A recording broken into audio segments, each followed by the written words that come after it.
Okay, so hello guys! Welcome back to my channel, and sa mga bago ay welcome to my channel. So kung bago ka pa lang dito ay please don't forget to subscribe, comment, like after watching this video kung nagustuhan mo.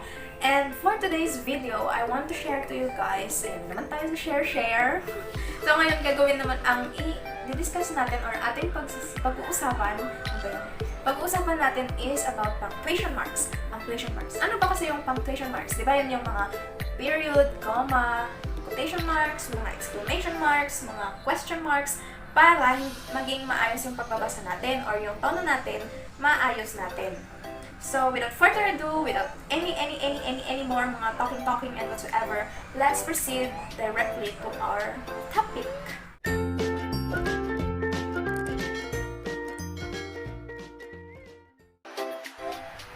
Uses of punctuation marks. Ayan. Ano bang gamit kasi ng punctuation marks na mga ito? Okay. So, what is punctuation mark muna? It shows how the sentence could be read and makes the meaning clear.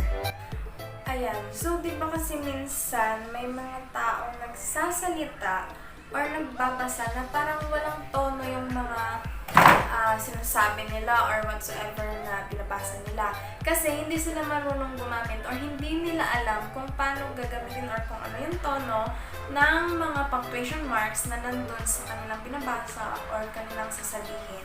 So, yung iba naman, yung importance ng ng paggamit ng punctuation mark is para malaman ng mga nakikinig sa'yo or ng mga nagbabasa kung ano ba yung gusto mong sabihin. Kung ano yung emotion or nagtatanong ka ba or nagsasabi ka lang or tapos na ba yung sentence na kinompose mo or nang sinabi mo or meron pang karugtong. So, yun yung gamit ng punctuation mark and yun yung mga importance ng paggamit ng punctuation marks. So, hi nga daw pala, sabi ng aking miming, kulit-kulit, hindi pa rin siya. And yung isa pang importance or gamit ng punctuation mark is para hindi tayo ma-misunderstood or hindi tayo magkaroon ng misunderstanding sa mga kausap natin or sa mga ka-chat natin, sa mga binabasahan natin ng mga stories or whatsoever ng mga pahayag. So, first punctuation mark that we have here guys is yung period. Ito yung full stop found in every ends of a sentence. Also, a statement or a command. Examples are, give that to me, please. Please. Ba, ganun yung yung tono niya, stop. And the other one is avoid saying very. Pa-stop na naman siya, diba yung tono niya. And the last one example is yung kindly subscribe to my YouTube channel. Diba? Pahinto siya or pa-stop. Yun yung tono niya. Next that we have here is yung comma. Comma, meaning to separate items in a series or used to separate two ideas in a sentence. Examples, ayan, series of single words. Ayan, cups, jars, and plates. Saw, screamed, and cried. Another example sa series of single words ay yung running, jumping, diving, or swimming. Ayan, kung napapansin nyo po, diba, every comma or every quit ay tayo ay nagpo-pause para malaman na may dinidivide tayong mga words. And sa series of phrase or clause naman, ganito po natin sila babasahin. Cups of sugar, jars of honey, and plates of spaghetti. Or basta yung sa may mga quit ay magpo-pause tayo. It's either gusto nyong taasan yung pitch nyo sa unang item or hindi. Nasa sa inyo po iyan. Another one is saw the mugging, screamed loudly, and cried about it. Next, running around the track, jumping over hurdles, diving off the board, or swimming across the pool. Whom you see wherever you go, or where you go, or what you do. So, ito yung sinasabi ko sa inyo, guys. Tignan nyo ha, babasahin ko. I like cooking, dogs, and kids. Na ang sinasabi niya ay gusto ko ang magluto, gusto ko ang aso, at gusto ko ang mga bata. So, hindi siya katulad nitong sa baba. Sabi niya is, I like cooking, dogs, and kids. Ba yun kapag ka-translate natin sa Filipino? So, parang sinasabi mo na gusto kong magluto ng mga aso at ng mga bata. So, di ba? Yun yung importance ng lahat ng mga punctuation marks na ginagamit natin. Another one is ito. Let's eat grandpa. And let's eat grandpa. So, di ba? Kung mapapansin nyo, may pause. Hindi ka lang basta nag-pause, kundi nag-save ka pa ng life ng grandpa mo. Sinave mo yung life ng grandpa mo. Kasi, ang gustong sabihin ng unang statement is, kainin natin si grandpa. And while yung isa naman, yung pangalawang statement, ang sabi niya ay, kumain na tayo, grandpa or lolo. Next punctuation mark that we have here is ang ating colon. Ayan, yung dalawang tuldok na yan. So, it is used to introduce a list and can also be found before the final clause that explains something in a sentence. I will read the example. I went to the store and bought a lot of fruit. Peaches, apricots, grapes, kiwis, and nectarines. Ayan, di ba nag-introduce siya ng list na yun yung mga binili niyang mga fruits. And rule number 2 ng paggamit ng colon is, use a colon to separate an explanation, rule, or example from a preceding independent clause. Examples rather. After a sleepless night, the senator made her decision. She would not seek re-election. So, parang sinasabi niya, diba, na after na yung sleepless night ng senator, nag-decide na siya na hindi na siya magpapa-re-election ulit. So, yun yung sinasabi ng sentence na ito. Next punctuation mark is ang ating semicolon, used to join two independent clauses. Ayan. Examples. And semicolon with conjunctions tayo. Ano ba yung mga conjunctions? Yung mga nor, so, but, or yet, mga ganun-ganun. So, John, a lawyer, voted no. But, this time, Adam, an accountant, voted yes. Na sinasabi niya na nag-no yung isa, si John. And, this time naman yung si Adam, an accountant, voted yes. Yan, diba? Nagsiseparate siya ng dalawang compound sentences with lots of commas. And sa isang complex lists or list naman with a lot of comma pa din ay John, a lawyer, Adam, an accountant, Toby, a banker, and Janet, the CEO. Ayan, diba? Parang list pa din siya pero ginamitan ng semicolon. So, ganyan ang isa pang gamit ng isang semicolon. And ganun din yung pagbasa or pag-pause or yung tono niya. Next punctuation mark is yung question mark. Astig ng pagka-draw, diba?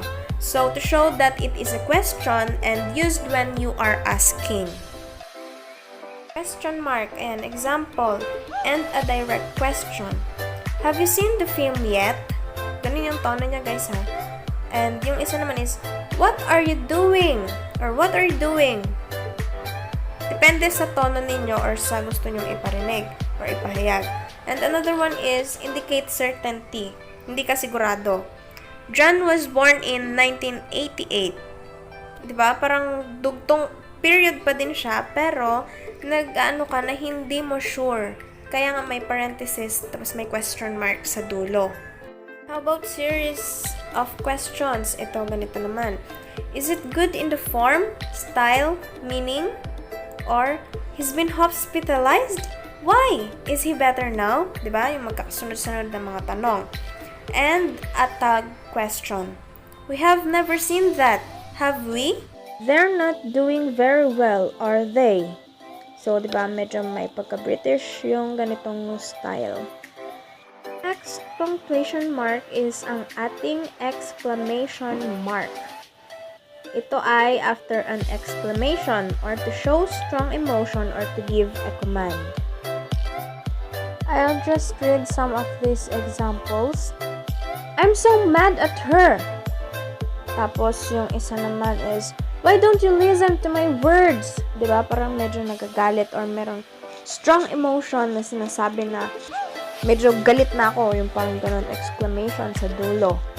May isa pa pagka mga halimbawa broken, ay mga magbe-break na. Don't talk! Get out! Diba? Yung parang pag ganun, medyo galit na. Intense!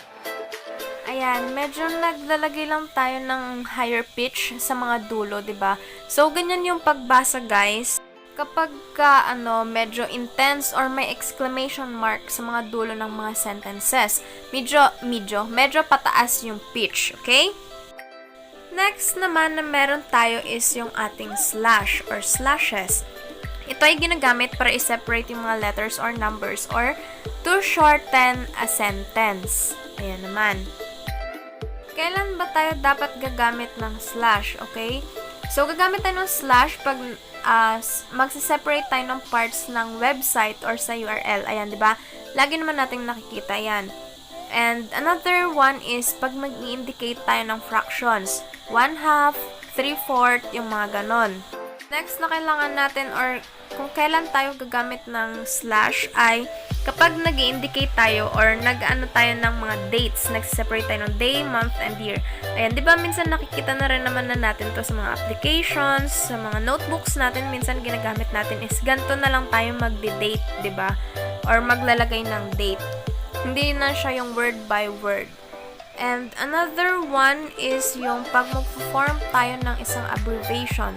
So, diba, yung without magiging W/O na lang and yung not applicable or not available ay magiging N/A na lang yung ating ilalagay. Next naman ulit na ating punctuation mark is ang ating apostrophe to show when a letter or number has been left out and to indicate a possession. Ito naman is yung nagpapakita ng pagmamay-ari or possession. Kasi minsan, di ba, nakikita natin or nababasa natin sa Facebook or kahit saan, yung ibang tao, naglalagay lang sila ng apostrophe, pero medyo hindi tama yon. So, ganito yung tamang paggamit ng apostrophe.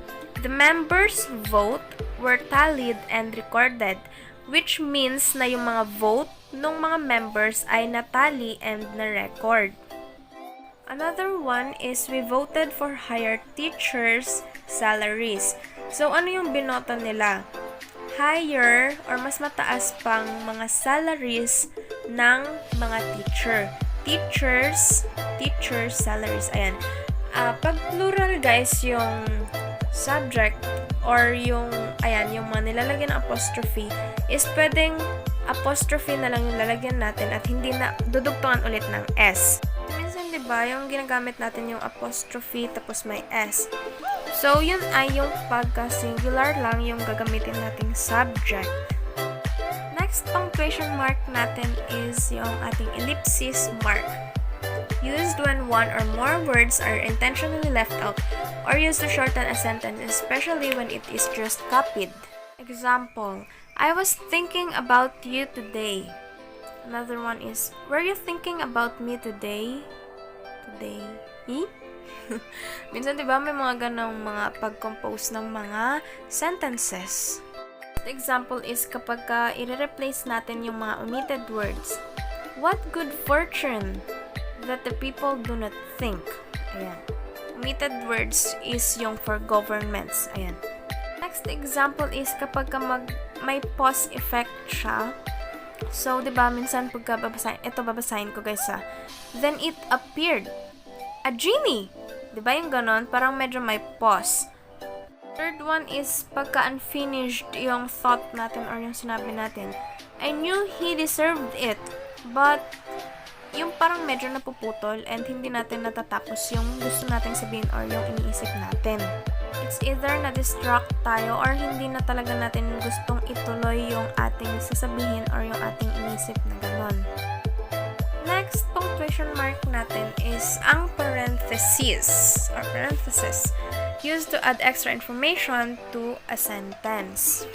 Examples: after taking her vital signs, temperature, pulse, and blood pressure, the nurse made Becky as comfortable as possible. Ayan. Diba, parang yung temperature, pulse, and blood pressure, yun yung mga kinuha sa kanya, yung vital signs niya. And yun yung information na dinagdag lang. So, gumamit siya ng parenthesis. Next, we have here, second to the last, is ay ang ating hyphen, used to join words serving as a single adjective before a noun in number words and to divide words into syllables.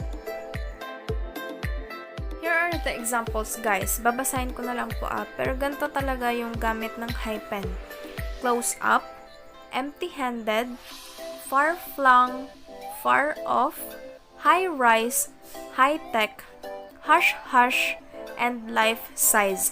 So, di ba parang yung hyphen, ginagamit siya parang nagko-combine siya ng dalawang words para maging isang word na lang siya.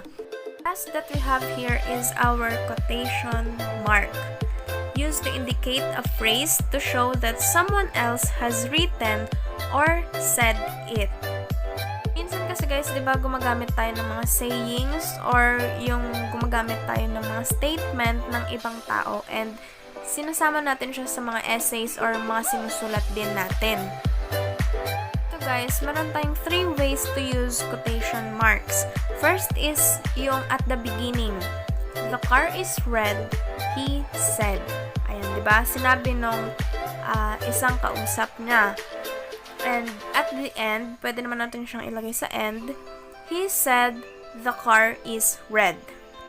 And lastly, pwede namang sa both sides. The car, he said, is red. Ito, may isa pa tayong example. He said, give me the liberty or give me death. And yung number 2 is, I know, my father said, that he is famous. Okay, and now we're done talking about punctuation marks examples, and their uses, and also their importances. Wow, nag-English na talaga tayo. Dapat Tagalog lang, di ba? Filipino, sorry. So, kung tapos nyo nang panoorin itong video na ito, guys, I highly recommend itong how to dito ba or dito. Hindi ko alam kung saan ko may lalagay mamaya yung end screen. Pero ngayon na. Panoorin nyo na para makadagdag sa inyong vocabularies and whatsoever, mga pronunciations and whatsoever. Yung synonyms and differences between watch and ito, ilalagay ko naman dito or dito. Hindi ko alam kung saan ko may ilalagay. Basta ilalagay ko siya dito sa side ko, sa end screen. And please don't forget to comment, like, and subscribe, guys. Bye-bye! See you in the next vlog. Tutorial.